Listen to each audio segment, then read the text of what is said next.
kan atau mendiskusikan beberapa topik di sesi yang pertama ini, teman-teman. Topik yang pertama adalah berkenaan dengan kontrak perkuliahan. Ya, jadi kita akan membahas tentang kontrak perkuliahan kita. Lalu nanti di sesi yang kedua atau di topik yang kedua kita akan langsung membahas tentang materi yang pertama, yaitu pengantar teknologi artificial intelligence, gitu ya. Oke, kita akan langsung saja masuk ke topik yang pertama, yaitu kontrak perkuliahan. Saya mohon sedikit waktunya untuk mempersiapkan slide saya ya. Saya akan men-share presentasinya atau PPT-nya. Jadi mohon bersabar. Oke, mohon konfirmasinya teman-teman. Apakah teman-teman bisa melihat layar screen ya? Bisa, Pak. Sudah ya? Oke. Nah, kita langsung saja. Sebelum kita mulai, teman-teman bisa melihat di situ ada nama saya, yaitu Raditya Danar, dan juga di situ ada email saya dan ada nomor telepon saya yang juga berfungsi sebagai nomor WA gitu ya. Saya harap teman-teman bisa mencatat itu karena nanti di akhir sesi perkuliahan ini teman-teman akan diberikan sebuah penugasan yang teman-teman harus kirimkan pengerjaan tugas itu melalui email yang tertera di situ. Gitu ya. Dan apabila ada hal-hal yang kurang teman-teman pahami berkenaan dengan bagaimana teknis pengiriman tugas atau hanya ingin sekedar mengkonfirmasi apakah tugasnya sudah sampai atau belum, teman-teman bisa menghubungi saya gitu ya melalui line telepon tersebut secara japri ataupun nanti bisa melalui grup gitu ya. Sehingga nanti di akhir sesi ini saya juga menghimbau pada ketua kelasnya ataupun kosmanya untuk bisa membuat WhatsApp grup lalu saya di-invite ke dalam WhatsApp tersebut ya. Kita bisa berdiskusi dengan lebih apa namanya? Lebih terarah gitu ya. Karena kalau misalkan selalu melalui japri dikhawatirkan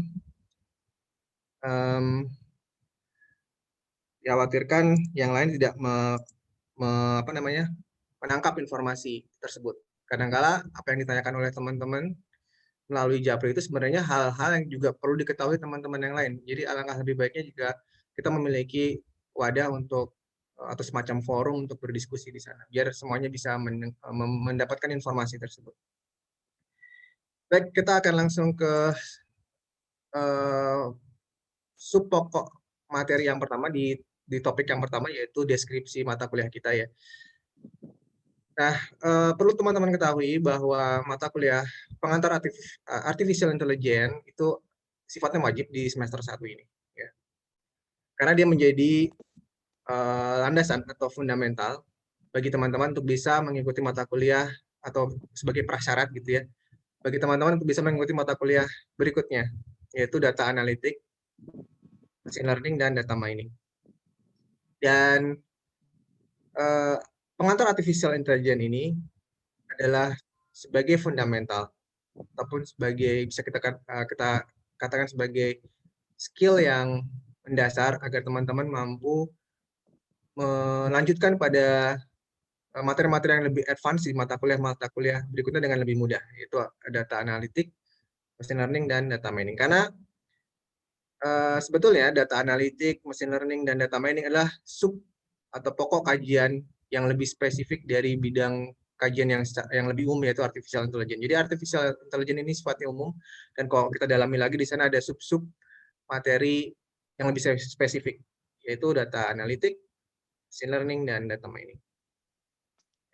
Jadi sekali lagi teman-teman saya himbau untuk bisa menguasai materi dasar ini, karena menjadi sangat penting untuk bisa sebagai fundamental agar teman-teman mudah untuk bisa mengikuti mata kuliah yang lebih lanjut. Gitu ya.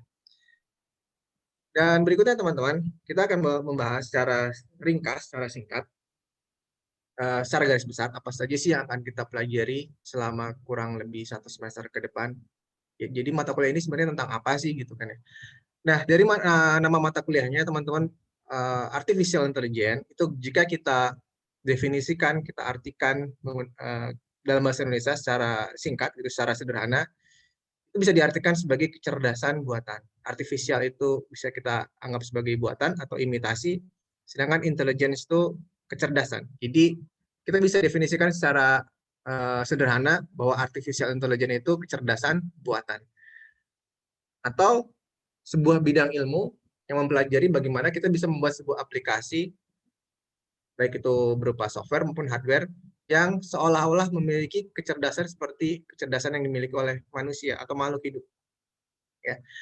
Nah, bagaimana kita bisa mengimplementasikan artificial intelligence? Nah, kita membutuhkan beberapa macam teknik pengolahan data, pemrosesan data, menggunakan berbagai macam metode seperti fuzzy logic, genetic algorithm, artificial neural network. Ya. Jadi secara singkat gambarannya itu, teman-teman. Kita akan belajar bagaimana membuat sebuah aplikasi yang seolah-olah dapat berpikir seperti layaknya manusia, menggunakan berbagai macam metode, seperti yang sudah disebutkan tadi. Oke, itu adalah course deskripsi kita. Berikutnya, teman-teman, di setiap mata kuliah ya akan ada sebuah upaya dalam menilai progres atau capaian kompetensi dari mahasiswanya, gitu ya. Nah, di mata kuliah ini pun akan dilakukan proses evaluasi seperti itu ya. Di antaranya adalah dengan mengevaluasi kehadiran teman-teman, lalu tugas yang dikerjakan oleh teman-teman, juga akan dievaluasi keaktifan teman-teman, dan juga akan dievaluasi UTS dan UAS teman-teman. Gitu ya.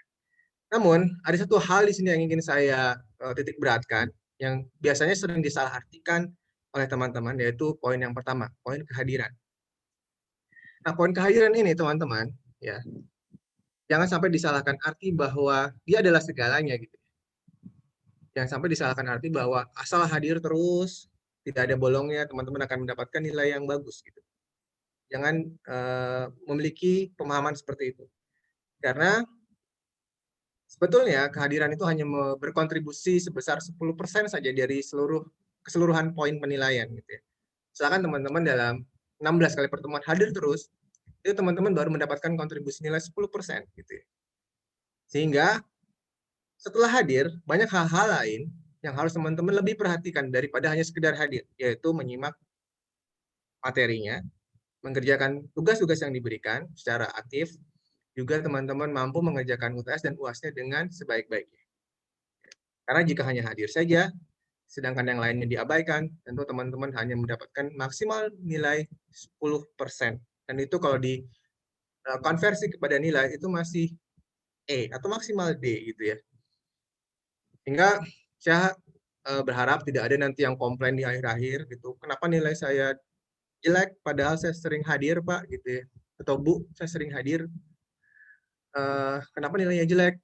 Setelah diteliti ternyata teman-teman tidak mengerjakan tugas dengan sebaik-baiknya, tidak mengerjakan UTS dengan sebaik-baiknya maupun UAS ya. Jadi saya harap itu tidak akan terjadi kepada teman-teman semua.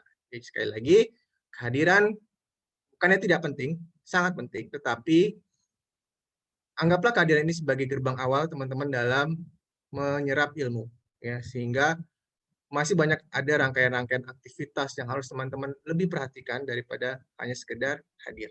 Gitu ya. Sehingga saya tidak mengharapkan ada teman-teman yang titip absen gitu ya, itu nggak ada manfaatnya. Karena kalaupun titip absen, itu juga kontribusinya cuma sedikit kok dinilai ya. Nggak hadir sekali itu nggak terlalu berpengaruh banyak kok ke nilai gitu ya. Malah cuma nambah-nambahin apa ya dosa karena nggak berusaha nggak jujur gitu kan ya. Jadi udahlah kalau misalkan nggak bisa hadir nggak perlu titip absen. Toh teman-teman nanti bisa berusaha minta materinya dari teman-teman yang lain atau mengakses e-learning gitu ya. Jadi teman-teman masih bisa mengejar poin-poin yang lain ya, yang 90% itu. Gitu ya. Oke, itu tentang mekanisme penilaian. Berikutnya teman-teman, kita akan bahas tentang objektif atau goal pembelajaran kita. Ya, tujuan pembelajaran kita. Pasti tujuan pembelajaran kita. Objektif ini menjadi penting bagi kita semua untuk bisa mengetahuinya secara bersama-sama gitu ya. Karena inilah poin-poin yang akan nanti diujikan, yang akan menjadi tolak ukur penilaian kompetensi teman-teman ya. Sehingga teman-teman harus berupaya memaintain agar objektif ini bisa teman-teman capai dengan sebaik-baiknya. Oke, kita akan bahas dari mulai yang pertama. Objektif yang pertama adalah mahasiswa mampu menjelaskan deskripsi secara umum dari artificial intelligence serta unsur-unsur pendukungnya. Sehingga nanti kalau ada yang bertanya, ya, ditanya gitu ya, apa sih artificial intelligence? Teman-teman harus bisa jawab. Ya, tanya unsur-unsur pendukungnya apa saja sih, harus bisa jawab gitu ya. Karena ini bagian juga dari tolak ukur kompetensi teman-teman. Gitu ya. Apalagi kalau ditanya sama orang tuanya gitu, di sekolah atau di kampus belajar apa? Belajar artificial intelligence apa sih? Itu ditanya orang tuanya harus dijawab dong, jangan sampai nggak bisa jawab nanti malu-maluin gitu ya. Kasihan orang tuanya gitu ya. Dan tujuan atau objektif berikutnya adalah teman-teman mampu memberikan contoh-contoh penerapan aplikasi artificial intelligence dalam kehidupan sehari-hari. Ya. Jadi setelah teman-teman paham apa itu artificial intelligence, tentunya teman-teman harus bisa memberikan contohnya. Aplikasi apa saja sih yang sering berinteraksi dengan kita dalam kehidupan kita sehari-hari yang mengimplementasikan artificial intelligence gitu. Karena sebenarnya kita udah sangat sering bersinggungan atau berinteraksi dengan aplikasi ini teman-teman ya. Jadi artificial intelligence itu sudah bukan jadi sesuatu yang apa namanya? Sesuatu yang aneh gitu ya. Ya. Mungkin beberapa puluh tahun yang lalu masih menjadi sesuatu yang wah gitu ya, tapi sekarang sudah tidak lagi ya. Karena hampir sebagian besar aplikasi dikembangkan dengan mengimplementasikan teknologi ini. Nanti kita akan lihat contoh-contohnya gitu ya. Lalu objektif yang ketiga, teman-teman, mahasiswa mampu menerapkan algoritma genetika, fuzzy logic, artificial neural network dalam mengimplementasikan AI.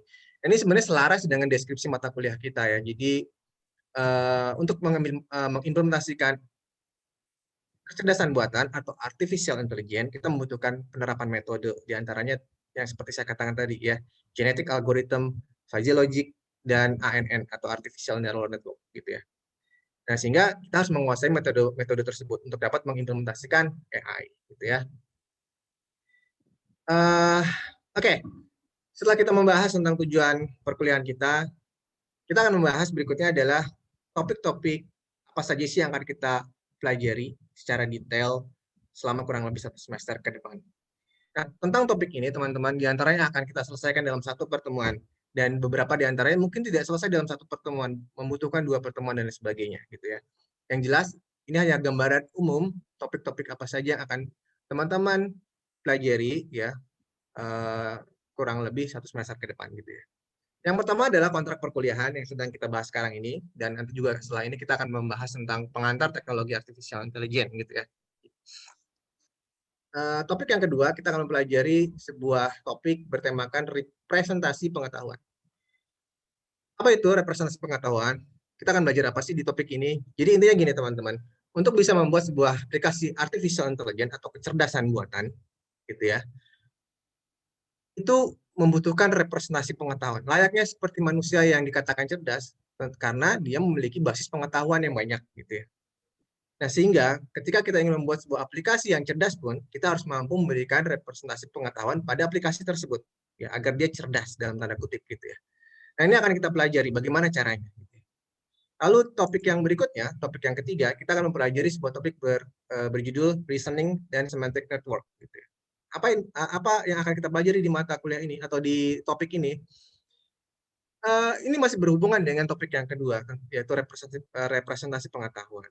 Karena sejatinya representasi pengetahuan itu akan diimplementasikan dalam bentuk sebab dan akibat. Jika begini, maka begini. Ya, reason atau alasan. Jika begini, maka begini. Ya, dan itu yang akan kita pelajari ya. Bagaimana menerapkan reason atau alasan atau representasi pengetahuan dalam bentuk sebab dan akibat ke dalam sebuah sistem. Kita akan kita pelajari di topik yang ketiga. Di topik yang keempat, kita akan mempelajari algoritma pencarian, teman-teman.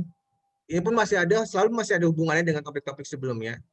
Algoritma pencarian ini penting bagi kita, ya, karena setelah sebuah sistem memiliki basis pengetahuan atau representasi pengetahuan, kadangkala kita membutuhkan suatu cara untuk bisa menelusuri pengetahuan-pengetahuan apa saja yang sudah dimiliki oleh sistem melalui proses pencarian.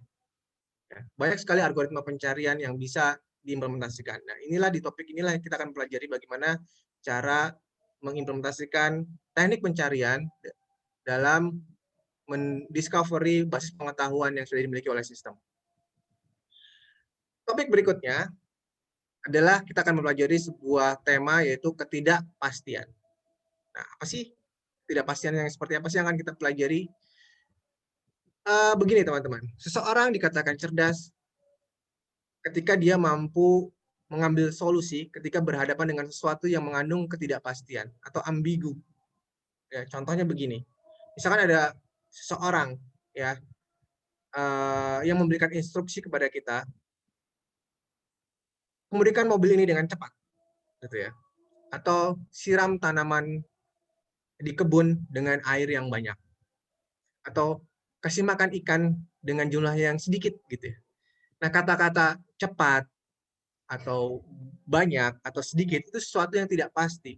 Ya, seberapa cepat, berapa kilometer per jam tidak disebutkan. Lalu siram yang banyak, seberapa banyak, berapa liter air yang kita butuhkan, dan lalu sedikit makanan ikan, gitu ya. Seberapa sedikit, ini pun menjadi ambigu, mengandung ketidakpastian.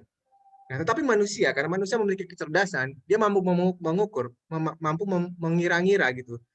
Kalau banyak itu seberapa banyak, kalau sedikit itu seberapa sedikit, dan kalau cepat seberapa cepat, mampu memperkirakan. Dan sistem pun akan kita upayakan agar dia mampu mengambil sebuah solusi, sebuah keputusan ketika dia berhadapan dengan sesuatu yang tidak pasti. Nah, ini yang akan kita pelajari di topik yang ke-5. Berikutnya di topik yang ke-6, teman-teman, kita akan mempelajari sebuah topik yang mulai agak advance gitu ya, mulai advance, yaitu natural language processing. Apa itu natural language processing? Jika kita terjemahkan secara sederhana, natural itu adalah alami, language itu adalah bahasa, processing itu pemrosesan.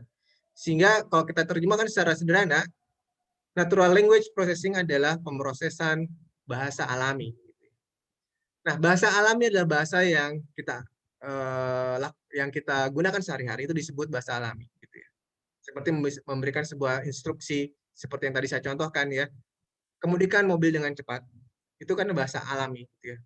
Lalu lawan dari bahasa alami ini sebenarnya apa ya? Bahasa mesin, teman-teman, lawannya gitu ya.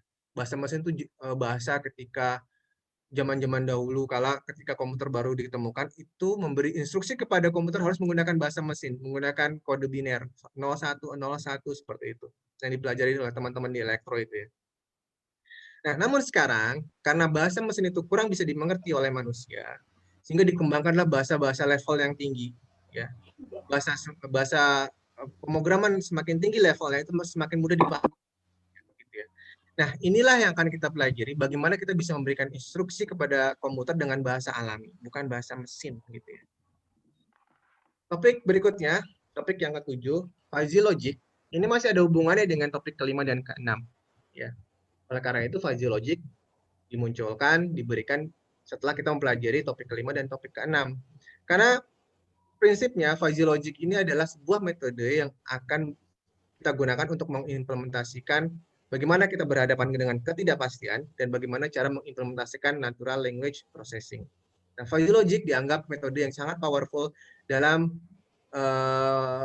ketika kita berhadapan dengan ketidakpastian. Ya, jadi sekali lagi fuzzy logic itu akan sangat erat hubungannya dengan topik-topik selanjutnya. Ya. Topik yang ke-8 kita akan belajar sebuah tema yaitu algoritma genetika gitu. Nah, apa sih algoritma genetika gitu ya? Apa yang akan kita pelajari di topik yang ke-8 ini? Kita harus belajar sebuah algoritma yang kerja dengan cara meniru cara kerjanya gen di makhluk hidup gitu ya. Oke, kita akan bahas lebih detail seperti ini ya, biar ada gambaran. Jadi kita tahu bahwa manusia itu memiliki gen ya. Manusia itu memiliki gen. Ya, ada gen yang kuat dan ada gen yang lemah atau gen yang resesif. Kita tahu ya, kalau berhasil survive dalam proses evolusi sehingga masih eksis hingga saat ini. Karena banyak sekali makhluk hidup yang sudah punah, yang tidak eksis gitu ya. Karena dia tidak mampu bersaing atau berevolusi dengan baik ya. Nah, makhluk hidup yang mampu bersaing ya, mampu berevolusi, beradaptasi dengan baik itu adalah makhluk hidup yang biasanya memiliki gen yang kuat gitu ya. Memiliki gen yang sangat kuat.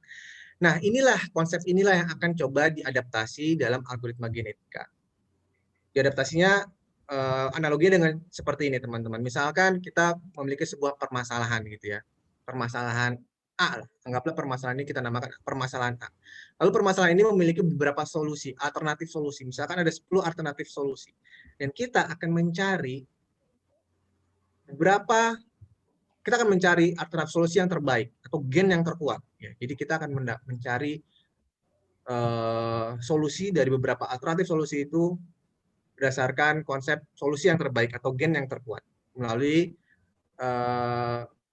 analoginya proses evolusi itu ya. Jadi mencari gen yang terkuat sehingga dia yang akan survive di akhir gitu. Ini pun sama. Dari beberapa alternatif solusi akan kita komputasikan hingga mendapatkan satu saja yang paling baik solusinya ya melalui algoritma genetika ini. Ya, itu akan kita pelajari di topik yang ke-8.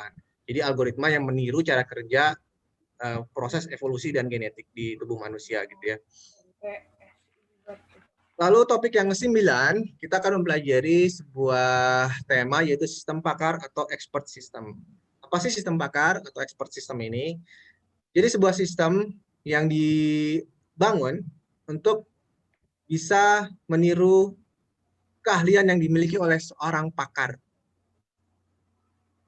Contoh sederhana adalah misalkan seorang pakar, misalkan dokter itu bisa kita anggap sebagai seorang pakar ya, pakar yang memiliki keahlian di bidang diagnosa penyakit dan medis gitu ya, Nah, kita akan belajar bagaimana cara membuat sebuah sistem yang mampu memiliki keahlian seperti halnya seorang dokter gitu. Contohnya seperti itu. Misalkan kita membuat sistem yang mampu mendiagnosa penyakit, lalu sistem tersebut setelah bisa mendiagnosa penyakit akan memberikan rekomendasi obatnya berdasarkan gejala-gejala yang kita inputkan ke dalam sistem tersebut. Ya. Contoh lain juga, misalkan sistem yang meniru kepakaran seorang astronom yang dapat memprediksi curah hujan atau cuaca, gitu ya. Sehingga sistemnya mampu memprediksi bahwa besok itu akan hujan, akan cerah ataupun berawan seperti itu. Ya, karena sejatinya kemampuan seperti itu adalah kemampuan yang dimiliki oleh seorang pakar dan sistem itu menduplikasi atau bertindak seolah-olah dia memiliki kemampuan seorang pakar. Gitu ya. Topik berikutnya adalah game playing. Nah, ini topik yang menurut saya sangat menarik ya dari beberapa topik berikutnya karena topik ini karena tidak ada satu orang pun yang tidak suka game kan ya.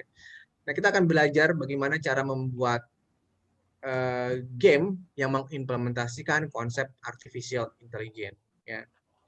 Kita akan membuat enemy pada game atau enemy itu apa singkat biasa dikatakan juga NPC, non playable character atau komputer gitu ya. Misalkan kita bermain game fighting gitu ya. Bukan multiplayer, misalkan single player. Biasanya kita main lawannya kita apa? Komputer kan.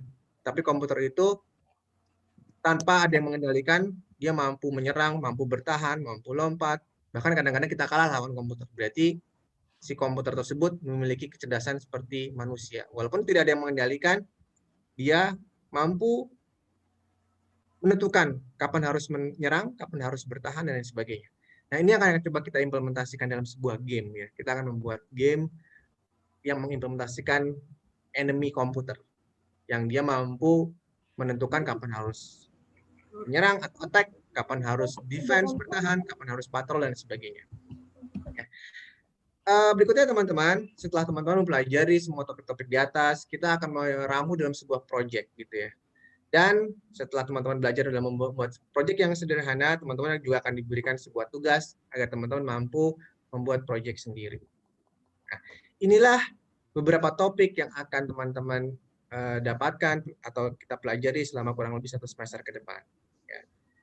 Dan topik ini akan disampaikan oleh beberapa dosen yang berbeda-beda. Ya, karena konsep dari pembelajaran kita adalah team teaching. Jadi satu mata kuliah akan diampu oleh beberapa dosen, bukan hanya saya sendiri. Ya, mungkin nanti topik tentang reasoning, semantic network itu yang akan mengajar bukan saya, misalkan dosen yang lain yaitu misalkan Pak Odi, dan tentang algoritma genetika nanti yang mengajar mungkin Bu Rini, ya.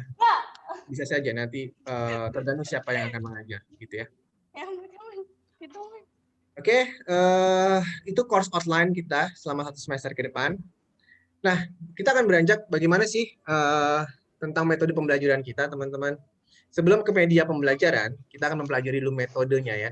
Jadi metode kita ada 2, teman-teman. Pertama adalah metode yang sedang kita lakukan seperti ini, yaitu tatap maya secara real time langsung. Ya. Jadi apa yang saya katakan itu apa yang teman-teman terima gitu. Jadi sebenarnya seperti di kelas, tapi hanya saja melalui dunia maya gitu ya, real time.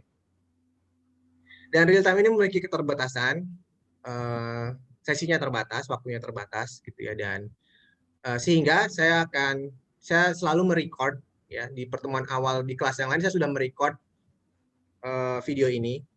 Saya record dalam sebuah video sehingga jika teman-teman ingin mengulang materi ini nanti bisa saya sampaikan linknya untuk mendapatkan materi-materi ini gitu ya. Baik berupa PPT, video, slide maupun PDF gitu ya. Akan saya siapkan. Dan sudah ada. Nanti saya kasih tahu linknya gitu ya. Dan metode yang kedua adalah melalui e-learning. Ya, jadi e-learning itu asinkronus, tidak real time. Artinya pembelajaran yang sudah disiapkan sebelumnya dan teman-teman bisa mengakses kapanpun, dimanapun, ya berapa kali pun selama teman-teman memiliki akses internet. Karena semuanya kita simpan dalam sebuah media penyimpanan yang bisa teman-teman akses melalui internet gitu ya.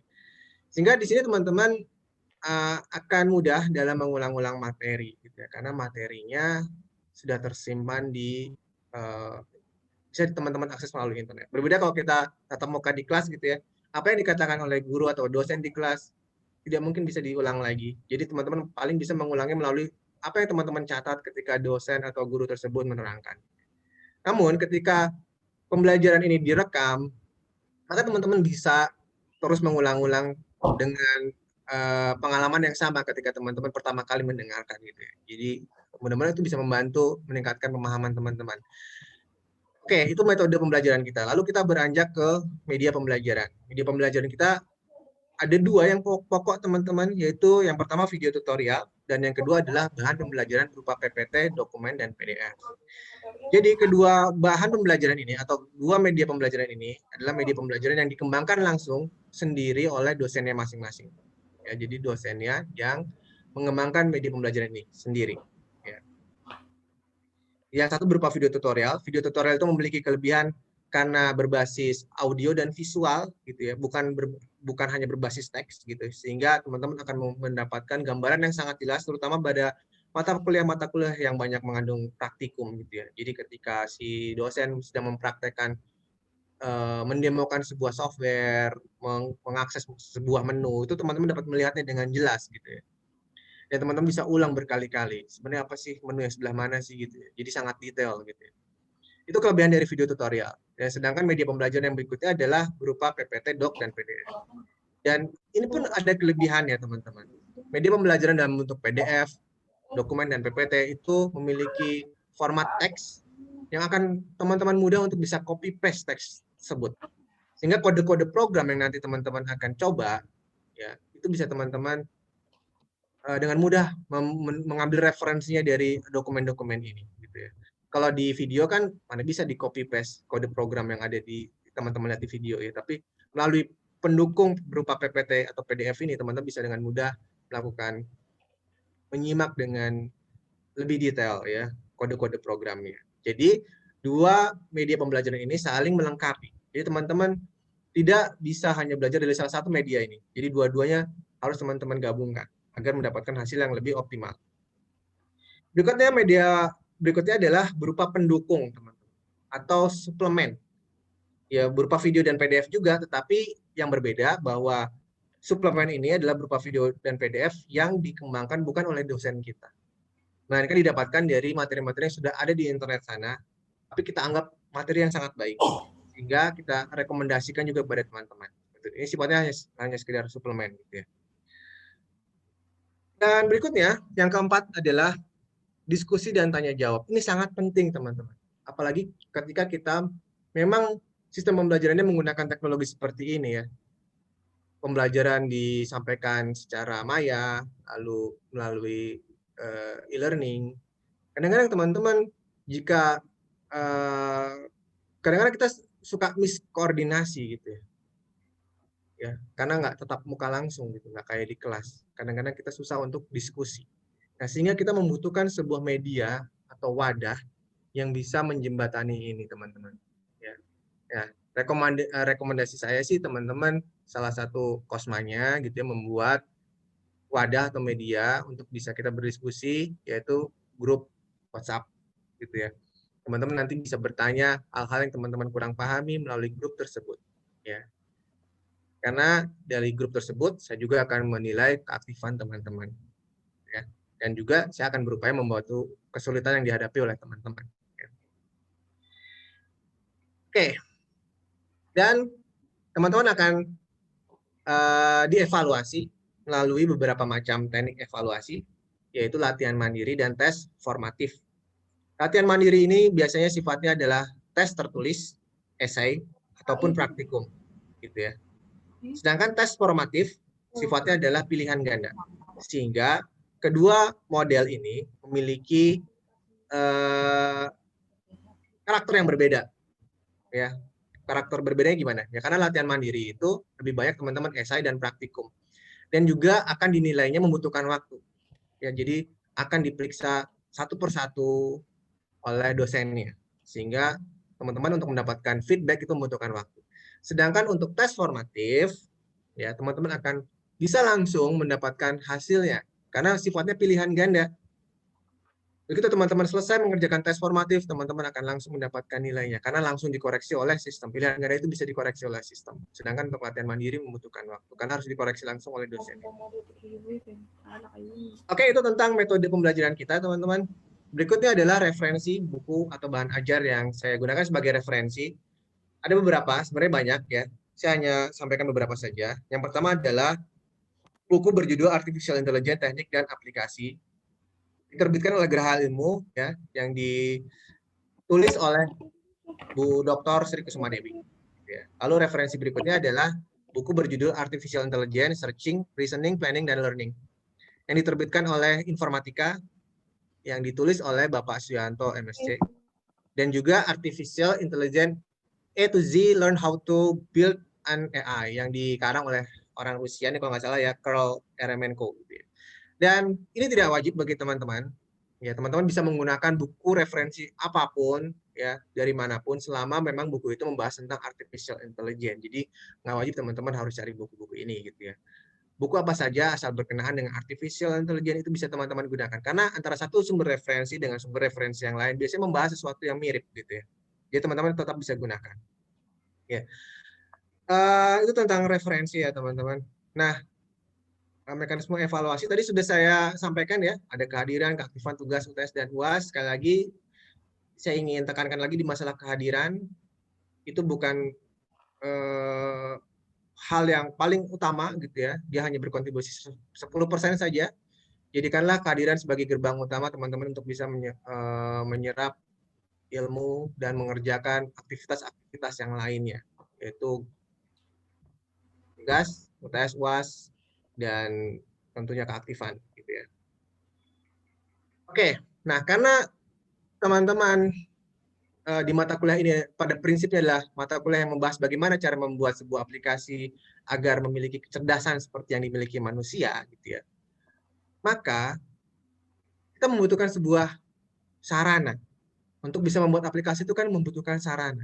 Nah, sarana ini adalah teman-teman membutuhkan laptop ataupun komputer, teman-teman. Jadi karena kita nggak akan bisa membuat aplikasi tanpa media laptop ataupun komputer gitu ya. Sehingga bagi teman-teman yang sudah memutuskan untuk kuliah di teknik informatika ataupun manajemen informatika ataupun RPL ataupun rumpun apapun yang dalam kelompoknya ilmu komputer, teman-teman membutuhkan senjata utama teman-teman adalah laptop ataupun komputer. Sehingga kalau ada dosen ataupun guru yang menuntut teman-teman memiliki sarana untuk praktikum itu jangan dianggap sesuatu yang berlebihan ya. Karena kompetensi teman-teman tidak akan pernah meningkat jika teman-teman hanya teori, nggak pernah latihan, nggak pernah praktik. Pahamilah bahwa kita ini adalah orang-orang teknik, bukan sastra. Yang skill kita akan terasah sebanyak kita berlatih. Gitu. bukan hanya membaca. Oke, jadi teman-teman butuhkan sarana yaitu laptop dan komputer. Dan khusus di mata kuliah kita akan menginstal sebuah software bernama Unity 3D. Ya. Karena kita akan membuat sebuah game yang akan mengimplementasikan kecerdasan buatan, ya, atau artificial intelligence. Nah, Unity 3D ini adalah software yang dirilis dengan berbagai macam tipe license. Ada yang gratis, ada yang berbayar. Dan kita cukup menggunakan yang gratis saja, teman-teman. Teman-teman silakan searching di internet Unity 3D, download gitu. Teman-teman akan mendapatkan link di mana teman-teman bisa mendownload software ini, gitu ya. Oke, itu ya pembahasan kita tentang kontrak perkuliahan. Sebelum kita lanjut ke materi pertama kita, saya akan beri kesempatan pada teman-teman untuk bertanya mungkin. Silakan beberapa menit tentang kontrak perkuliahan ini. Barangkali ada yang ingin bertanya, saya persilakan. Ada bal ya, absensi 10%. Adakah yang ingin bertanya? Oke, cukup dipahami ya, saya rasa. Nah, kita akan lanjut ke materi berikutnya. Ya, saya akan siapkan slide-nya terlebih dahulu. Pak, maaf. Ya, silakan, Mas. Maaf. Ya, Pak. Ya, silakan, Mas. Silakan. Saya Ahmad Fauzi, Pak, dari KA, Prodi KA. Ya, Mas. Pak Oji, gimana? Apa yang mau ditanyakan? Kalau membuat aplikasi seperti yang Bapak tadi sampaikan, itu kan harus support, apakah laptop itu kita harus support atau membeli yang canggih, seperti kan kedepannya pasti akan lebih canggih tuh, Pak. Iya. Oh, baik, akan saya jawab ya. Jadi gini, pada awalnya teman-teman akan mendapatkan mata kuliah mungkin yang sifatnya dasar, tidak terlalu membutuhkan mesin yang berspesifikasi tinggi. Tapi seiring teman-teman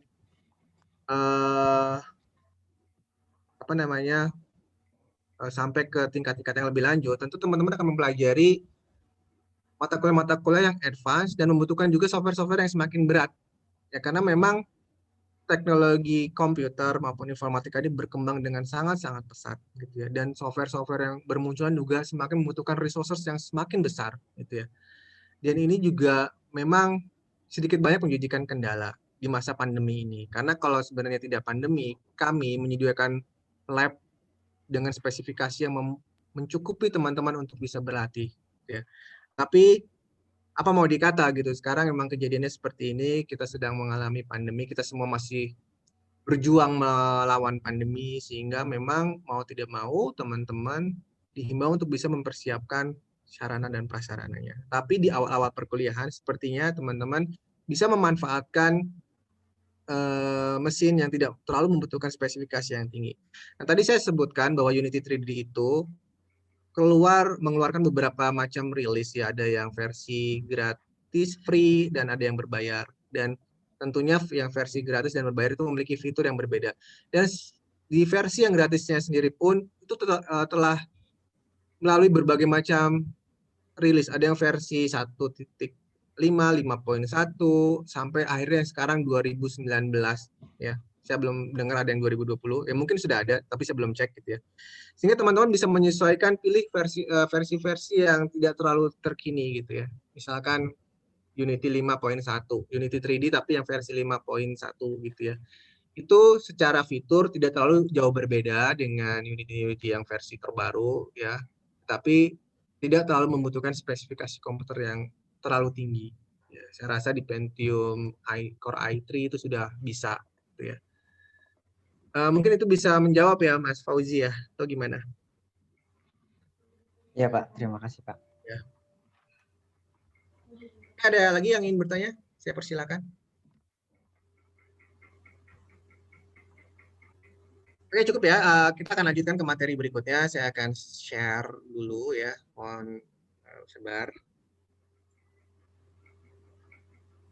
Oke, mohon konfirmasinya apakah teman-teman bisa melihat layar presentasinya pengantar artificial intelligence ini? Oke ya. Oke, kita akan mulai. Nah ini ya, seperti biasa ya, seperti setiap topik itu akan saya dahului dengan objektif atau tujuan. Karena di balik tujuan yang saya sampaikan ini, itulah di mana teman-teman akan ditanyakan tugasnya gitu ya.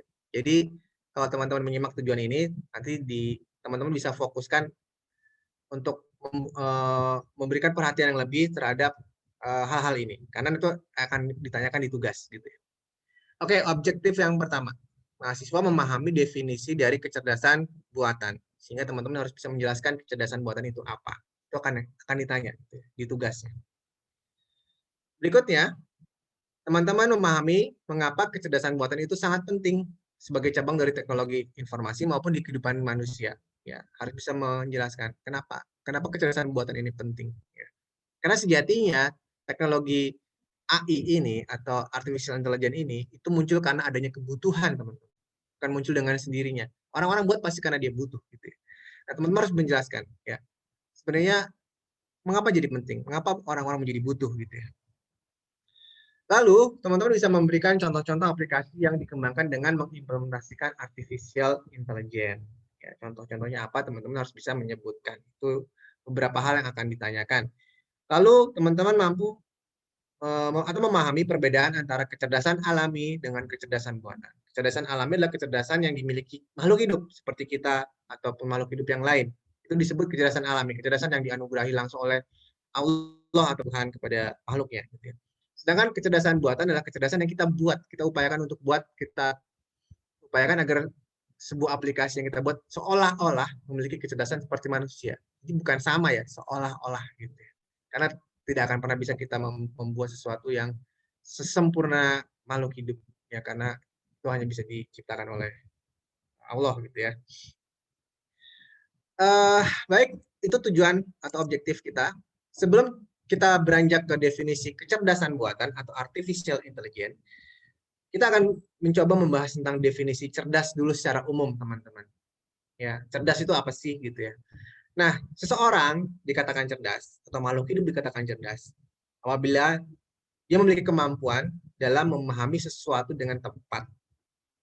Jadi, ketika kita belajar, ketika kita misalkan kuliah ataupun kursus atau belajar apapun, kita harus upayakan agar ada sesuatu yang kita pahami setelah kita melakukan proses pembelajaran itu. Ya, karena kalau kita belajar tapi nggak paham apapun gitu ya, tidak ada sesuatu yang kita pahami, itu namanya belum sampai ke tahap cerdas gitu ya. Nah, itu definisi atau unsur cerdas yang pertama. Berikutnya teman-teman, ternyata kecerdasan itu tidak muncul begitu saja. Kecerdasan itu diperoleh dengan cara belajar. Ya. Kecerdasan itu diperoleh dengan cara belajar.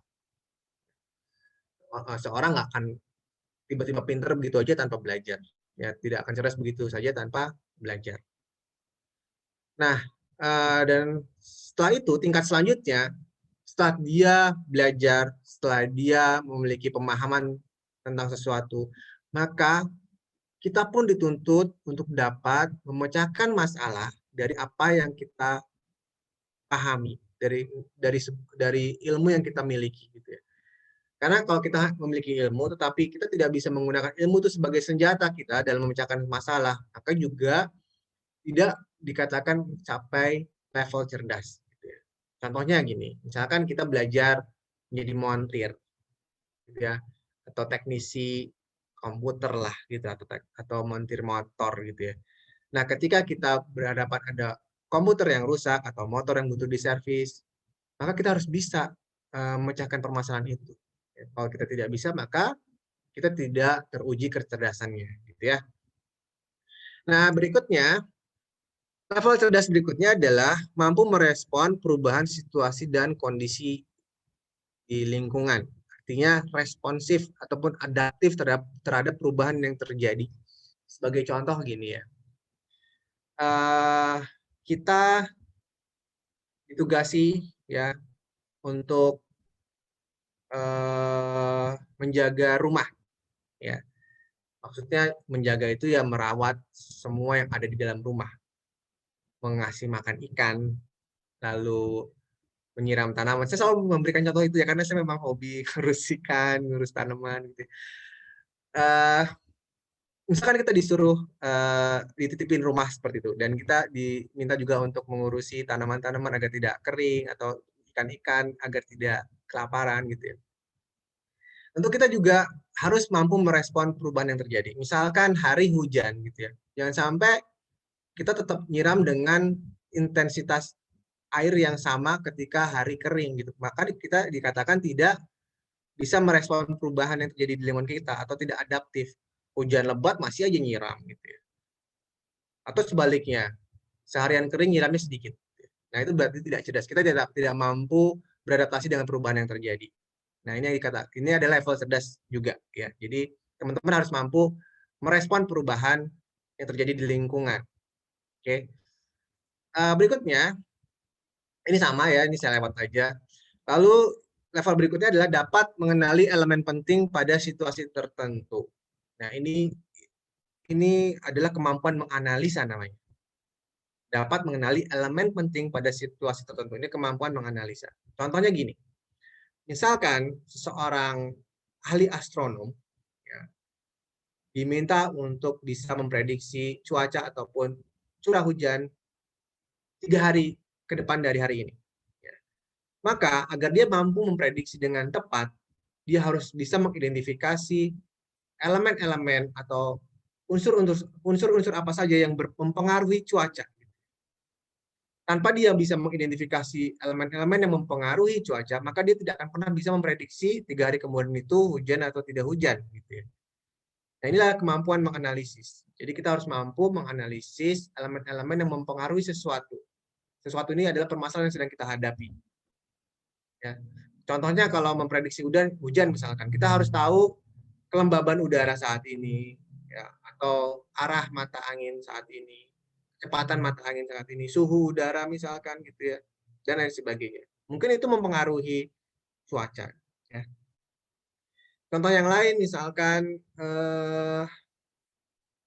apa ya? Contoh yang lain misalkan ketika kita ingin membetulkan komputer yang rusak, maka kita juga harus bisa mengidentifikasi elemen-elemen apa sih yang kemungkinan sebagai penyebab komputer itu ya, rusaknya di mana gitu kan ya. Tanpa kita tahu letak rusaknya di mana, tentu kita akan sangat sulit untuk memperbaiki gitu ya. Pertama misalkan kita cek dulu power supply-nya. Karena komputer tidak nyala itu kemungkinan power supply-nya dicek terlebih dahulu. Ya, unsur yang terpenting berarti adalah elemen apakah komputer itu masih bisa menerima power dari listrik atau tidak.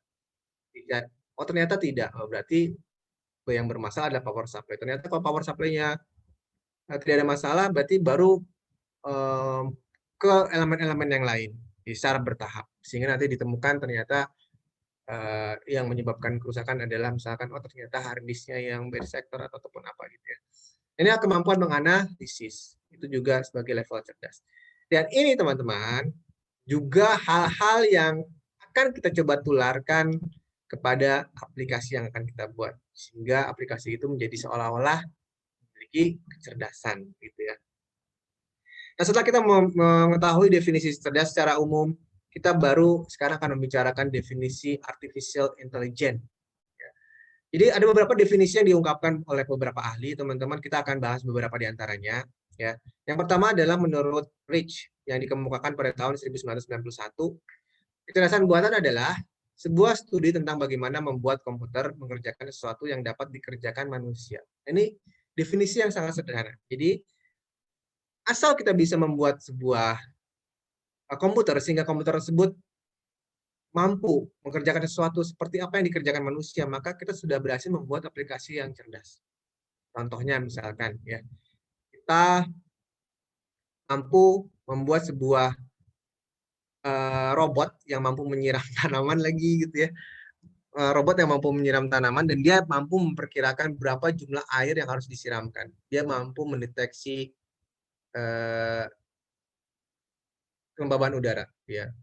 Hujan atau tidak. Ya, jika udaranya kering, maka dia akan menyiram dengan jumlah air intensitas yang cukup banyak, atau kalau udaranya sudah cukup lembab, dia akan lebih sedikit. Ya. Jadi dia bisa mengerjakan sesuatu seperti apa yang dikerjakan manusia. Manusia kan mampu mengira-ngira gitu ya. Jadi seperti itulah gambarannya. Ya. Lalu definisi berikutnya, menurut Suparman, sama tahun 1991, artificial intelligence atau kecerdasan buatan merupakan subbidang pengetahuan komputer yang khusus ditujukan untuk membuat software ataupun hardware yang sepenuhnya bisa meniru beberapa fungsi otak manusia. Walaupun seolah-olah ini definisinya berbeda lebih panjang, tapi sebenarnya intinya sama. Hanya saja ini lebih khusus gitu ya. Yang diungkapkan oleh Bapak Suparman ini, dia lebih khusus bahwa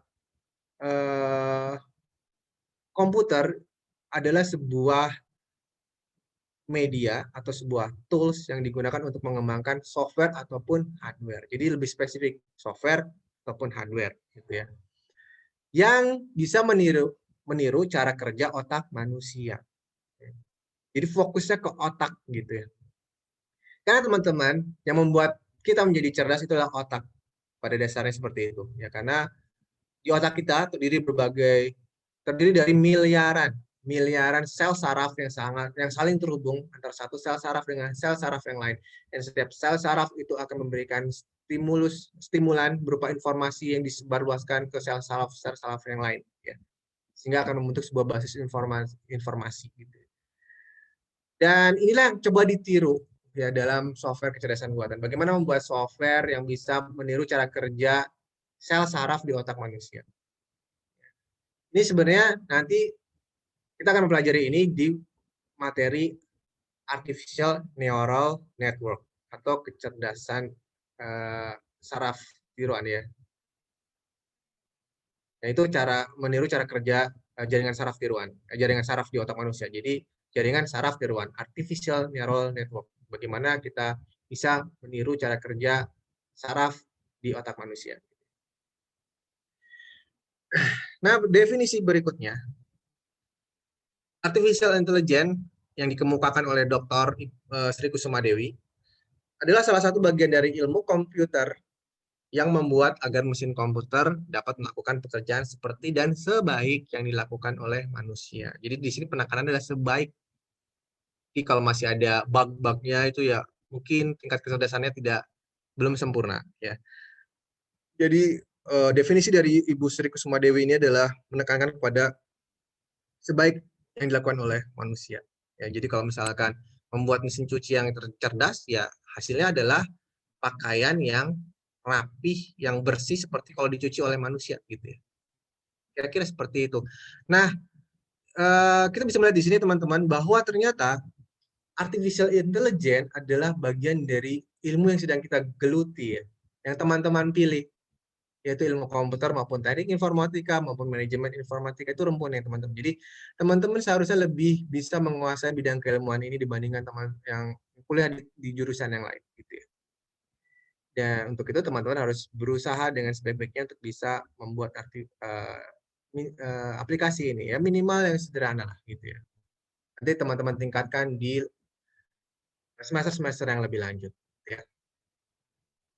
Oke, itu adalah beberapa definisi yang dikemukakan oleh para ahli. Jadi walaupun redaksinya sedikit berbeda antara satu dan lain, tapi intinya sama. Oke, teman-teman, kita akan bahas komponen dari AI ataupun Artificial Intelligence. Syarat sebuah aplikasi bisa dikatakan cerdas, bukan syarat ya. Elemen-elemen yang harus kita upayakan untuk bisa kita implementasikan agar aplikasi yang kita buat itu bisa cerdas, kita harus bisa mengimplementasikan yang pertama adalah knowledge base atau basis pengetahuan. Dan yang kedua adalah motor inferensi ataupun inference engine. Kita akan bahas satu persatu ya. Yang pertama adalah basis pengetahuan. Ya, kenapa komponen basis pengetahuan ini menjadi penting sebagai penyusun AI? Ya, karena seperti manusia, ya manusia bisa dikatakan pintar karena dia memiliki basis pengetahuan. Dia memiliki knowledge base yang lengkap, berisi fakta-fakta, teori, pemikiran maupun hubungan antara satu dengan yang lain, hubungan sebab akibat. Gitu. Nah, inilah yang harus kita coba upayakan juga kepada aplikasi yang akan kita buat memiliki basis pengetahuan. Ya. Bagaimana cara memberikan basis pengetahuan pada komputer ataupun aplikasi itu akan kita pelajari kemudian. Ya, banyak caranya. Yang berikutnya adalah motor inferensi atau inference engine. Ini adalah sebuah kemampuan untuk menarik kesimpulan berdasarkan pengalaman atau berdasarkan basis pengetahuan yang dimiliki. Jadi motor inferensi adalah level berikutnya. Setelah sebuah aplikasi memiliki basis pengetahuan yang lengkap, maka aplikasi itu juga dituntut untuk bisa menarik kesimpulan dari data-data yang dia miliki. Jangan sampai data-datanya banyak, tetapi ketika mencoba menyimpulkan, dia gagal menyimpulkan. Maka juga tidak cerdas akhirnya. Gitu ya. Sebagai contoh, misalkan lagi-lagi ke masalah nyiram tanaman nih, mudah-mudahan teman-teman nggak bosan. Atau misalkan mesin cuci deh gitu ya, ke masalah mesin cuci. Misalnya kita memberikan basis pengetahuan di mesin cuci seperti ini. Jika bahan pakaiannya adalah tebal gitu ya, seperti jeans, bahan jeans, wool dan lain sebagainya, ya, dan berat pakaiannya itu banyak gitu ya, maka berilah air yang cukup banyak dan deterjen yang cukup banyak dan seterusnya. Lalu ada lagi basis pengetahuan yang lain. Jika bahannya adalah tipis dan jumlah pakaiannya sedikit, maka deterjennya sedikit dan seterusnya gitu ya. Itulah beberapa basis pengetahuan. Dan basis-basis pengetahuan yang dimiliki mesin cuci itu, ketika kita menaruh pakaian kita, maka dia bisa mengetahui, oh jumlah pakaiannya sekian, bahannya sekian. Lalu dia mampu melakukan inference engine, menarik kesimpulan. Berdasarkan fakta yang dia miliki, oh berarti saya harus ngasih air sekian liter. Oh berarti saya harus ngasih deterjen sekian banyak. Nah itu kemampuan dia dalam menarik kesimpulan berdasarkan input yang dia dapatkan. Gitu ya. Itu disebut dengan inference engine. Jadi sesuatu dikatakan cerdas bila memiliki dua komponen ini. Memiliki basis pengetahuan yang lengkap dan memiliki kemampuan menarik kesimpulan yang baik. Ya. Inilah yang ingin coba kita implementasikan pada aplikasi yang akan kita buat. Gitu ya. Berikutnya kita bisa melihat bagannya ya seperti ini teman-teman. Tadi contohnya adalah mesin cuci. Misalkan inputnya adalah jumlah pakaian, jenis pakaian, berat pakaian gitu ya. Lalu dia masuk, dia mencari berdasarkan informasi-informasi atau basis pengetahuan yang dimiliki. Jika jumlah pakaian banyak maka itu banyak ya. Lalu dia menyimpulkan outputnya adalah berikan air sekian liter, deterjen sekian gram dan lain sebagainya. Seperti itu kurang lebihnya gambarannya. Ya. Tetapi nanti pada prakteknya tidak akan sesimpel ini teman-teman. Kita harus mengimplementasikannya dengan kode-kode program yang cukup kompleks ya. Tapi jangan khawatir, kita akan belajarnya secara bertahap. Jadi tidak akan langsung ke hal yang pusing gitu ya. Jadi teman-teman jangan ngeri duluan ya. Santai aja karena kita akan belajar secara bertahap. Santai di sini artinya bukannya tanpa nggak belajar, bukan ya. Artinya jangan pesimis gitu ya. Selalu belajar dan tetap optimis. Oke, kita akan lanjut ke materi berikutnya. Kita akan mempelajari apa sih perbedaan antara kecerdasan alami versus kecerdasan buatan ataupun artificial intelligence. Nah, disinilah kita akan bisa menangkap atau mengambil kesimpulan kenapa kita butuh AI, teman-teman. Kenapa kita butuh artificial intelligence dalam kehidupan kita. Ya. Apa kontribusi AI dalam kehidupan kita akan terlihat di sini. Ketika kita mampu membedakan kecerdasan alami dan dibandingkan dengan kecerdasan buatan. Nanti kita bisa melihat ternyata ada beberapa hal kecerdasan alami memiliki kelebihan dan di hal-hal yang lain ternyata artificial intelligence memiliki juga kelebihan gitu ya. Keunggulan maksud saya. Oke, yang pertama, kecerdasan alami itu bersifat kreatif ya. Yang kreatif itu makhluk hidup, teman-teman. Yang memiliki jiwa seni adalah makhluk hidup, yang memiliki daya inovasi adalah makhluk hidup. Sedangkan kecerdasan buatan itu bersifat monoton, permanen, dan cenderung pasif. Ya, karena komputer itu tidak akan bisa melakukan apa-apa di luar yang sudah diinstruksikan kepada dia. Jadi teman-teman jangan ngebandinginnya dengan aplikasi-aplikasi AI yang ada di film-film ya, yang tiba-tiba robot jadi bisa berontak sama tuannya gitu. Enggak ya, karena prinsipnya kecerdasan buatan itu tidak akan bertindak di luar apa yang diinstruksikan kepadanya gitu ya. Karena toh yang memprogram juga manusia. Jadi dia tidak akan pernah bisa menghasilkan suatu output di luar apa yang diprogram gitu ya. Karena dia tidak memiliki daya kreativitas, dia benda mati sebenarnya. Dia tidak memiliki jiwa seni gitu ya. Apalagi dia tidak memiliki perasaan gitu ya. Jadi itu hanya ada di film ya. Robot yang bisa jatuh cinta, robot yang bisa punya perasaan gitu tuh cuma ada di film. Nah, kita tidak jangan punya persepsi seperti itu. Karena dalam dunia nyata kita, AI memang ada, tetapi tidak seperti yang kita lihat di film. AI adalah hanya komputer yang diprogram bisa menggantikan pekerjaan manusia. Ya, tidak lebih dari itu. Uh, berikutnya, perbedaan berikutnya, kecerdasan alami tidak mudah diduplikasi dan disebarluaskan. Tidak mudah, teman-teman. Coba teman-teman bayangkan, misalkan siapa yang pinter nih ya di Indonesia itu. Almarhum Profesor B.J. Habibie misalkan. Dalam mudah untuk bisa menduplikasi kepandaian yang dimiliki oleh beliau. Walaupun ke anaknya, walaupun ke anaknya juga gitu ya. Kalau toh pun ingin ditularkan, diduplikasi membutuhkan waktu yang lama. Bertahun-tahun, mungkin berpuluh-puluh tahun gitu. Membutuhkan waktu yang lama. Tidak mudah intinya gitu. Sedangkan kecerdasan buatan teman-teman itu mudah untuk diduplikasi. Seperti contohnya, misalkan kita nanti berhasil membuat game, di mana di game tersebut ada agent yang cerdas, yang mampu berpikir seperti layaknya manusia. Kita mudah duplikasi ke komputer yang lain, tinggal install lagi, diinstal lagi ke komputer yang lain, mudah kan diduplikasinya. Begitupun software-software yang lain gitu ya, mudah diduplikasi. Itu perbedaannya. Lalu yang berikutnya, kecerdasan alami ini sifatnya lebih mahal, ya, cenderung lebih mahal karena harus mendatangkan seorang pakar dalam jangka waktu yang lama. Sedangkan kecerdasan buatan itu relatif lebih murah.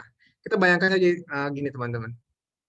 Bayangkan kita sekolah dari mulai TK, SD, SMP, SMA, kuliah, ya S1, S2, S3 gitu. Kita biayanya murah, oh, mahal banget gitu ya, mahal sekali gitu. Untuk bisa belajar dari seorang guru itu membutuhkan biaya yang sangat-sangat mahal ya. Mungkin tidak cukup hitungan ratusan juta gitu ya. Nah, bayangkan dengan aplikasi. Aplikasi itu sangat murah, teman-teman.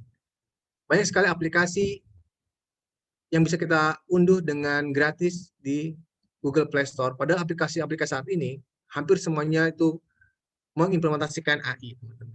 Ya, itu bisa kita unduh dengan biaya yang sangat murah. Bahkan ada beberapa yang gratis gitu ya. Nah, karena diproduksi secara massal. Gitu ya. Nah, tiga perbedaan ini itu kita bisa lihat bahwa ternyata kecerdasan alami memiliki keunggulan karena dia memiliki daya kreativitas, dia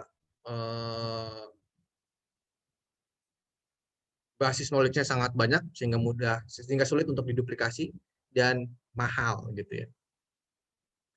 Atau bisa kita anggap juga ini kekurangannya karena mahal gitu. Kita kan suka yang lebih murah dan lebih suka juga yang mudah diduplikasi gitu ya. Terserah dari persepsi mana kita akan melihatnya ini negatif atau positif gitu ya. Nah, berikutnya kita akan melihat beberapa poin diantaranya itu kelebihan dari yang dimiliki oleh kecerdasan buatan. Manusia memiliki kecerdasan alami yang sifatnya konsistensinya rendah. Karena kita itu sangat dipengaruhi oleh kelelahan. Kita kadang-kadang lelah. Kalau sudah lelah, performance kita dalam bekerja pun rendah, sehingga kecerdasannya juga menurun. Lalu misalkan kejenuhan juga sama, ya, itu mempengaruhi performance kita, atau bosan, atau mood, gitu ya. Jadi manusia itu seperti itu sifatnya. Ada lelahnya, ada nggak moodnya dan lain sebagainya. Jadi secara umum kita bisa katakan bahwa konsistensinya rendah, karena mudah dipengaruhi hal-hal seperti itu. Sedangkan kecerdasan buatan itu relatif lebih konsisten karena nggak punya perasaan, dia nggak punya rasa lelah selama ada listrik yang mengalir di komputer, dia akan terus bekerja ya selama mesinnya belum rusak tentunya. Dengan performance yang relatif stabil ya, walaupun ada naik turunnya itu nggak signifikan gitu ya. Berikutnya, kecerdasan alami itu sukar untuk didokumentasi gitu ya. Ya bayangkan kalau kita ingin mendokumentasi kepakaran yang dimiliki oleh Profesor B.J. Habibie gimana caranya ya, berapa buku yang harus kita tuliskan, sulit gitu ya. Tetapi aplikasi itu sangat mudah untuk didokumentasi. Bahkan dengan dokumentasi yang minim saja, tiba-tiba kita bisa main game dengan sendirinya kan, tanpa harus diajarin harus kuliah 3 SKS gitu, kita tiba-tiba bisa main game dengan sendirinya gitu ya, walaupun nggak ada yang ngajarin. Berikutnya, manusia kecerdasan alami itu cenderung lebih lama dalam mengeksekusi tugas. Ya. Kayak misalkan manusia disuruh ngitung per pangkatan aja, misalkan 1000 pangkat 23 gitu, butuh waktu kali ya ngitungnya gitu. Coba pakai kalkulator, ya cepet banget hasilnya. Atau pakai komputer cepet banget gitu ya. Misalkan nulis tulisan halo Cirebon gitu 1000 baris gitu, pasti lama manusia. Tapi kalau komputer bisa sangat cepat. Nah, inilah kelebihan yang dimiliki oleh kecerdasan buatan. Nah, sehingga teman-teman, ternyata kenapa kita membutuhkan AI? Karena dari beberapa aspek, ternyata AI memiliki kelebihan. Yang pertama, dia konsisten, mudah didokumentasi, cepat dalam mengeksekusi tugas, dan relatif lebih murah, teman-teman. Ya. Dan juga tentunya bisa menggantikan pekerjaan-pekerjaan manusia yang memiliki resiko tinggi, itu yang sangat-sangat penting untuk bisa kita kembangkan. Ya, jangan sampai manusia itu terancam jiwanya karena pekerjaannya. Gitu ya. Kenapa kita tidak berikan kepada mesin saja, sedangkan manusia yang mengendalikan mesin itu lebih mendapatkan manfaat, gitu ya, maslahat ketimbang harus membahayakan jiwa manusia. Nah, tapi itu sekali lagi tergantung dari persepsi kita melihatnya, ya, karena sebuah aspek keilmuan maupun pekerjaan itu pasti ada unsur negatif dan positifnya. Akan menjadi positif jika tepat dalam penggunaannya, akan menjadi negatif jika salah dalam menggunakannya. Gitu. Apapun jenis profesinya, apapun jenis keilmuannya. Gitu. Sekali lagi, kita akan bahas yaitu contoh-contoh aplikasi AI dalam kehidupan kita sehari-hari. Ya, karena ini pun akan ditanyakan di tugas. Ya. Yang pertama adalah sistem pakar. Yang tadi sudah saya jelaskan ya, sistem yang dapat mendiagnosa penyakit berdasarkan gejala-gejala yang kita rasakan, lalu nanti sistemnya bisa merekomendasikan atau mendiagnosa kamu sakit apa, jadi rekomendasi obatnya ini dan seterusnya gitu ya. Tapi sekali lagi sistem ini tidak bisa menggantikan sepenuhnya kepakaran seorang dokter ya, karena dokter itu knowledge-nya lengkap gitu ya. Dia mengetahui berbagai jenis penyakit, tapi kalau sistem pakar biasanya spesifik ya, dia akan mendiagnosanya jenis penyakit tertentu saja, misalkan penyakit jantung, diabetes, itu yang sedang dikembangkan selama ini gitu ya. Berikutnya aplikasi-aplikasi yang sudah sangat akrab bersentuhan dengan kita sehari-hari, yaitu speech recognition. Melalui pengenalan ucapan, kita bisa memberikan instruksi kepada komputer. Contohnya kayak gini nih. Nah, tuh, speech recognition. Kita bisa menyuruh Google, kita bisa bertanya kepada Google tentang topik-topik atau informasi yang ingin kita cari menggunakan suara. Nggak perlu harus ketik lagi kan sekarang. Tetapi handphone kita menjadi sangat cerdas sehingga bisa mengkonversikannya dalam bentuk teks, lalu langsung nyari ke search engine Google dan kita mendapatkan informasinya. Nah, itu salah satu bentuk dari speech recognition. Jadi pengenalan pola suara atau ucapan speech gitu ya. Berikutnya adalah robot ataupun sistem sensor. Ini pun bagian dari aplikasi-aplikasi AI. Bayangkan kalau ada sebuah robot ya, dan memang sering dilombakan ini ya, robot seperti land follower, lalu robot pemadam kebakaran, robot penjinak bom, itu robot-robot yang sering dilombakan karena robot-robot ini memang sangat dibutuhkan ya, karena untuk menggantikan pekerjaan yang sangat berisiko itu, penjinak bom dan pemadam kebakaran gitu ya. Ini sangat sering dilombakan. Kalau ada lomba robot pasti topik-topiknya itu ya, sebagian besar gitu ya. Nah, dengan adanya sensor ya, robot dapat mengidentifikasi di mana letak api. Karena sebenarnya kecerdasan yang dapat membedakan mana api mana bukan api itu kan kecerdasan yang dimiliki manusia ya, tapi ditularkan kepada robot gitu ya. Sehingga melalui sensor dia dapat mendeteksi ini api atau bukan api. Ketika dia sudah bisa mendeteksi ini api atau bukan api, dia akan memadamkannya. Dan sebelum itu dia juga harus bisa mendeteksi ini jalan atau bukan jalan. Jangan sampai dia bisa membedakan api tapi bukan api, tapi dia nggak tahu bagaimana cara menggapai api tersebut. Akhirnya jatuh ke jurang, jatuh kemana gitu. Jadi kompleks sekali. Kalau teman-teman bisa lihat di YouTube, silakan cari kompetisi robot pemadam kebakaran, itu sangat menarik ya. Bagaimana sebuah robot dapat mencari sumber api dan menentukan rute yang tepat untuk bisa sampai ke sumber api lalu menyiramkan ya. Itu cerdas sekali robotnya gitu. Lalu aplikasi berikutnya adalah computer vision ini teman-teman. Ini juga sangat sering kita lihat ya. Jadi adalah berdasarkan video, ya, melalui video kita bisa long webcam gitu atau kamera, ya kamera baik pun itu kamera yang high definition maupun yang tidak high definition gitu ya. Dia bisa mendeteksi mana mobil, mana manusia, mana motor gitu ya. Biasanya digunakan di ruas-ruas jalan untuk mengadakan survei berapa sih kepadatan lalu lintas di jalan tersebut. Berapa jumlah mobil yang lewat dalam waktu 2 jam terakhir, berapa jumlah motor yang lewat dalam 2 jam terakhir, sehingga dia dapat membedakan mana motor, mana mobil.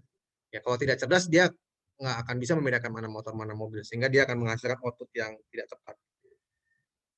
Dan kalau teman-teman yang memang tinggal di Cirebon gitu ya, salah satu aplikasi computer vision ini yang bisa teman-teman lihat di Jogja Junction gitu ya. Jogja Junction, aplikasi yang bisa mendeteksi mana manusia gitu ya, wajah manusia, sehingga dia langsung bisa mendeteksi juga suhunya. Suhunya lebih dari 38 atau enggak, kalau lebih disuruh pulang gitu. Karena dikhawatirkan COVID gitu ya. Ini salah satu bentuk AI yang menerapkan computer vision gitu.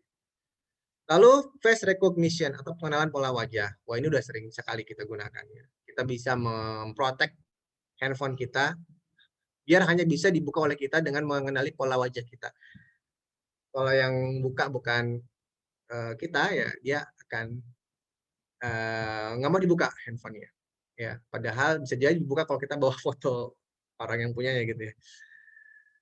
Nah, berikutnya adalah gesture recognition. Pengenalan gerak tubuh.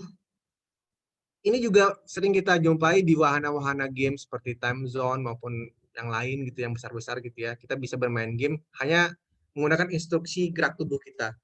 Kita lompat, karakter yang ada di game itu ikut lompat. Kita mengayunkan tangan kita, karakter yang di game juga ikut memukul. Kita mengayunkan kaki kita, karakter yang di game kita ikut menendang, dan lain sebagainya. Ya, jadi konsepnya adalah bermain game dengan cara yang sehat gitu ya. Jadi kita tetap menggerakkan tubuh kita. Jadi main game senang dan sehat.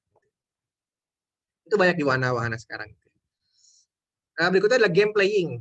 Nah, ini akan kita coba implementasikan nanti ya. Jadi kita di waktu satu semester ini nggak bisa mengkaji semuanya. Itu nanti teman-teman akan bertahap mendapatkan kesempatan di mata kuliah berikutnya. Nah, di mata kuliah kita akan mempelajari satu ini bagaimana cara mengimplementasikan game yang cerdas, yang di dalamnya ada enemy yang cerdas. Artinya dia tahu kapan harus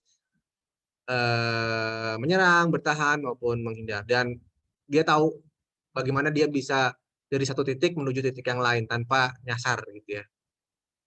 Misalkan ada monster ingin mengejar kita, dia bisa tahu lewat jalan yang benar, nggak nabrak-nabrak untuk sampai ke bisa menggapai kita gitu ya. Itu kan kita pelajari. Oke, itu mungkin teman-teman yang bisa saya sampaikan. Dan bahan-bahan pembelajaran ini, baik berupa slide-slide yang sudah saya sampaikan dan rekaman videonya gitu ya. Bukan video yang ini, tapi mirip lah materinya sama persis bahkan ya di kelas-kelas sebelumnya gitu ya. Itu bisa teman-teman akses melalui link ini, http://bit.ly/ai pertemuan 1. Nanti ketika mengetikkannya di URL gitu ya, huruf besar kecilnya itu harus benar-benar sama ya. Kalau P-nya kecil itu nggak akan ketemu. Harus P-nya besar. Pertemuan P-nya besar, AI, I-nya besar, I-nya besar. Kalau A-nya diganti huruf-hurufnya besar kecilnya itu tidak akan sampai gitu ya ke alamat yang benar. Lalu tugasnya teman-teman. Nah, ketika teman-teman sudah mengakses bahan ajar, di situ ada 5 atau 4 buah file gitu. Salah satunya ada yang PDF. Nah, tugas bisa teman-teman dapatkan di file PDF tersebut. Di bagian akhirnya. Nah, di situ ada tugas, teman-teman kerjakan tugas tersebut, ketik menggunakan Microsoft Word dengan jenis fontnya Times New Roman, size-nya 12. Size itu maksudnya ukuran fontnya 12 gitu ya. Lalu kirimkan ke email saya, ya seperti yang tertera di slide ini. Dan subjeknya adalah tugas AI, sesi 1, kelas teman-teman, NIM, dan nama. Tugas ini saya beri waktu 1 minggu, jadi saya akan coba memberi setiap tugas itu minimal waktunya 1 minggu. Ya, karena minggu depannya biasanya udah ada tugas yang lain gitu ya. Tapi memang tugas-tugas yang berat gitu ya.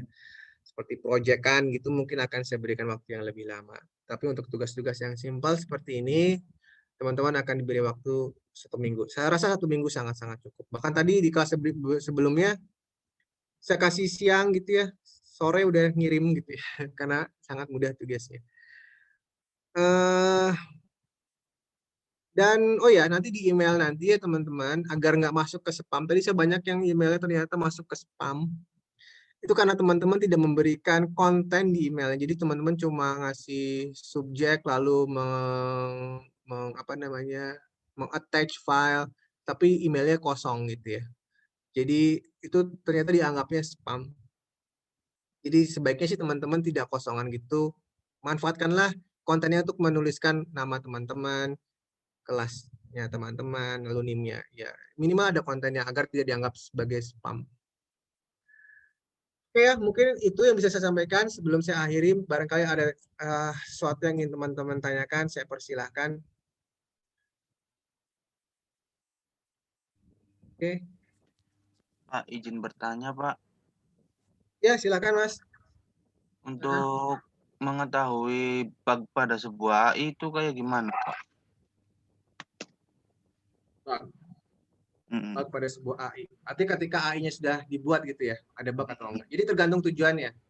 Bug itu ada dua macam jenis bug. Bug yang bisa karena kegagalan, karena kesalahan dalam menulis kode program, ataupun bug karena kesalahan logika. Artinya tidak ada error, tapi logikanya yang salah. Nah, dalam konsep pembuatan aplikasi AI juga sama saja. Tergantung dari tujuannya. Misalkan kita ingin membuat sebuah AI yang bisa misalkan membedakan sampah organik dan sampah bukan organik misalkan ya. Yang bisa membedakan itu kan sebenarnya manusia dengan mudah, ini loh sampah organik, ini loh bukan sampah organik gitu ya. Dia menyimpan sampah organik di tong sampah yang organik, yang bukan organik di sampah yang bukan organik. Nah, ketika kita membuat aplikasi atau robot yang harapannya kita bisa membedakan mana sampah organik dan tidak organik, dan dia tidak bisa membedakannya ternyata, nah itu berarti dikatakan sebagai bug. Ya, kita harus telusuri di mana bugs-nya. Ya, kemungkinan ada dua macam bugs-nya. Pertama, basis informasi yang kita berikan ke aplikasi yang kita buat itu tidak lengkap, ataupun inference engine-nya yang tidak baik. Nah, itu kita telusuri satu persatu. Seperti itu mungkin jawaban saya. Baik, Pak. Makasih, Pak. Sama-sama. Ada yang lain, teman-teman? Pak, izin bertanya. Oke, silakan. Menggunakan bahasa pemrograman apa ya, Pak? Oke, tadi sudah saya ada di slide, cuma saya lupa singgung ya. Bahasa pemrogramannya untuk membuat game itu menggunakan bahasa pemrogramannya C#. Ya, karena Unity 3D ini support dengan 3 jenis bahasa pemrograman. Yang pertama adalah C#, yang kedua adalah JavaScript, dan yang ketiga adalah Bootstrap.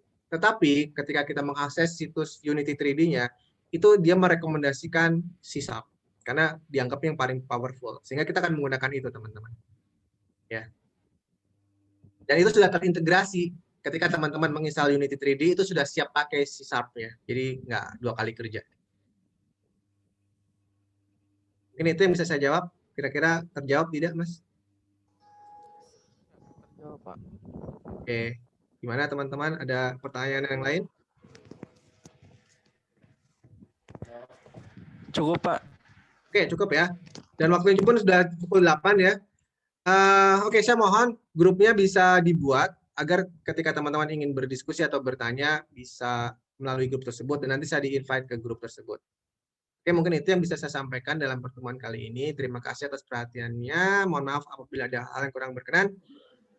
Sampai berjumpa kembali di sesi berikutnya. Wassalamualaikum warahmatullahi wabarakatuh. Waalaikumsalam warahmatullahi wabarakatuh. Boleh lift, Bu. Ini udah kan? Udah boleh lift nggak? Nggak ada apa lagi.